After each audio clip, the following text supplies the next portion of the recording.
Sometimes when you feel lost, it seems like all you have is that past identity to refer to because it's all you've ever had, it's all you've ever known. When sometimes life gets a little bit complicated or you don't understand things or it gets a little frightening, but that's something called change and transformation.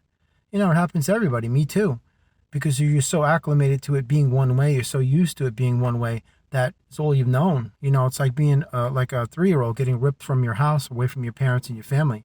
It's a frightening experience. Like if you've ever been shopping with your parents in a big box store, like as a kid, and then all of a sudden you don't know where they are. It feels like the end of the world. It feels like you go right into panic mode. But that's the thing called change. When you get older, you have to rely on yourself because that past identity was like a crutch. This is the reason why people lean on religion, because they're emotionally paralyzed, and the religious, entity, it represents like an emotional crutch for them, a mental crutch. So they can lean on that because a lot of people, they can't do things on their own. They have to be dependent on an external source. That's why the system is basically your mother and your father. Without them, you wouldn't be able to survive because you don't have the skills to go in the woods and live off the land and build a house and, hunt and all of these things. Nobody does. Very few people do. The people that do, they're actually doing it. But the premise of this video is just don't be afraid. Don't be scared. It happens to everybody, because don't forget, if you've done something for so long and then all of a sudden there's a chance that it's just going to be taken away, it's a frightening experience to have to go through. But it's only what you make it to be. Instead of perceiving it as a terrifying experience, see it as something exhilarating and exciting to look forward to, that it's happening now. Really celebrate it, because you want to create an environment that's conducive to the reception of these high vibrational experiences. Listen, I speak from experience. I don't want anybody to think like, oh, this guy in the video he's got it all together and he's 100%. No, nobody is. If anybody tells you they're lying out of the side of their face. I go through these things sometimes, like today, I'm going shopping. I'm like, why am I feeling this? I'm too far along in my progressive journey to be doing this. I'm like, yo, I'm going to catch this and stomp it right out. No way. Because don't forget something too. The thing you're connected to is demonic in nature, and those satanic demonic entities, they're very real. Just because you can't see them that doesn't mean that they don't exist. So they're always trying to get you to question yourself, doubt yourself, trip up, fall. You got to understand something about falling in life. We all fall in life. It is an inevitable and eventual reality that we all fall in life. It's normal. It's natural. That's how you learn. The tragedy is that when you fall in life and you refuse to get back up and rise, that's the tragedy. Because as a kid in the playground, you're always going to fall down and scuff your knees. I mean, it happens. It's life. Nobody's going to be a kid in a playground and come out of there unscathed with not a scratch on them. I've never heard of that. At least not from me anyway. But, you're going to fall. Meaning that you're going to, fall back on this old past self. The old bad friend. Good old reliable. Not a good friend, but somebody that's been there for you. That doesn't mean you any good. Somebody familiar, recognizable, normal, safe, comfortable. That's the stuff that's killing you and preventing you from moving forward and moving out of that cemetery, that graveyard of your dreams. So just empower yourself with confidence, enthusiasm, optimism, enlightenment, encouragement. Motivate yourself to say, I don't want to be this false past identity anymore. I'm going to disassociate myself from it and disavow it and no longer empower it, but disempower it. I'm not going to give it energy over me in order for it to kill my life. And that's what it's been doing. It's like you go into a drug dealer. It might be a friend of yours, but he's still peddling the stuff that's killing you. And he's like, oh, man, what's going on? We're buddies, right? Acting like he's your old friend and everything. He's just evil. He don't care about you because he's selling you stuff that's killing you. He just cares about your money. That's the way the darkness rolls. Darkness doesn't care about you. All it cares about is sucking your energy so it can use it for its own purposes. That's exactly what's going on. So in closing with this video, don't be afraid. If you get those feelings that welling up, these sensations overwhelming your senses, and you start paralyzing yourself with, oh my God, I don't think I can make it. The future looks bleak. It's not going to work out. You got to stop doing that, because if you start doing that, you're going to project that out there, man. And that's what you're going to encounter. And that's going to create the experiences of your own vibrational environment, not the reality that surrounds you. You're not in control of this stuff.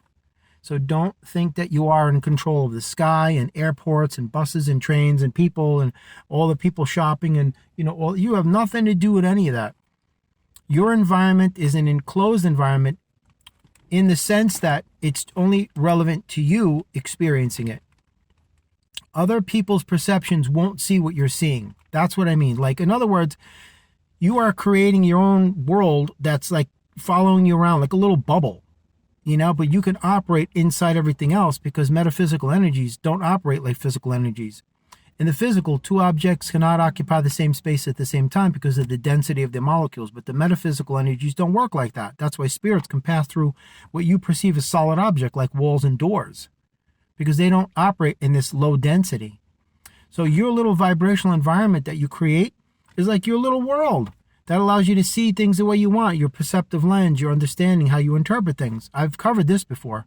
It's your sacred space. That's your vibrational environment, your field of energy, your atmosphere, the language that you speak. Whatever that is, whatever and whatever language you speak, energetically speaking, vibrationally speaking, that's your world. That's why, this is the reason why you could have 100 people in the same room, occupying the same physical space, but they're completely plugged into something different because they're in their own vibrational environment.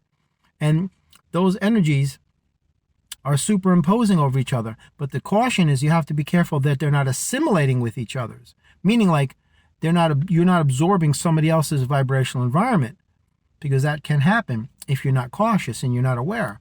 So when you get those feelings welling up, like, I don't think I could do it, I'm like, for example, if you've been on like public assistance or something, you've been on that for years and that's all you've known, and now all of a sudden there's a threat it could be taken away, don't panic.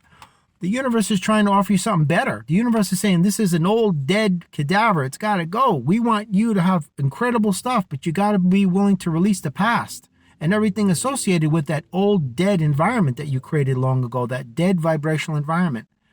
That's what is clinging. The mind is like, no, we need that. We don't want this. We want that. What we know, what's safe, what's normal, what's familiar. We want that old bad friend that's been dealing us drugs, that's been killing us. We know it's harmful, but at least we know we're safe back there. We don't want this, because that's trouble. That's danger. That's something we can't recognize. It makes us afraid.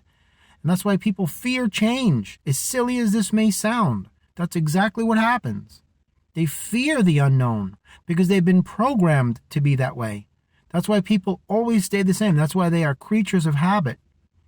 They follow the same patterns because it's safe.